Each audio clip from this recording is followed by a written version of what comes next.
அதிக நேரம் smart phone use பண்றதுனால கண் பார்வை போயிடுமா? அட ஆமாங்க, இப்படிதான் ஹைதராபாத்ல இருக்க ஒரு பொண்ணுக்கு நடந்திருக்கு. ஹைதராபாத்தை சேர்ந்த 30 வயசு பொண்ணு மஞ்சு. இவங்க கடந்த 1.5 வருஷமா டெய்லி 2 மணி நேரம் நைட்ல லைட் ஆஃப் பண்ணதுக்கு அப்புறமா ஸ்மார்ட் போன் யூஸ் பண்ற ஹாபிட் வச்சுட்டு வந்திருக்காங்க. திடீர்னு ஒரு நாள் அவங்க விஷன்ல ப்ராப்ளம் ஏற்பட்டு பூச்சி பறக்கிற மாதிரியும் ஜிக்ஸாக் லைன்ஸும் சில சமயங்கள்ல சுத்தமா பார்வையே தெரியாத மாதிரியும் போயிருக்கு. இதை தொடர்ந்து அவங்க டாக்டர் கிட்ட போனப்போ அவங்களுக்கு ஸ்மார்ட் போன் விஷன் சிண்ட்ரோம் இருக்கிறதா டயக்னோஸ் பண்ணப்பட்டிருக்கு. அதிக நேரம் டிஜிட்டல் டிவைசஸ் பாக்குறதுனால இந்த குறைபாடு ஏற்படுதுன்னு சொல்லப்படுது.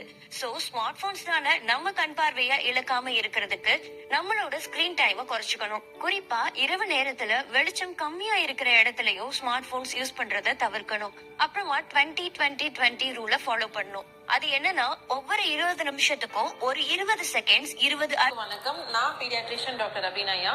நீங்க 20-20-20 ரூல் கேள்விப்பட்டிருக்கீங்களா? ஸோ இது கிரிக்கெட்ல விளையாடுற T20 கிடையாது.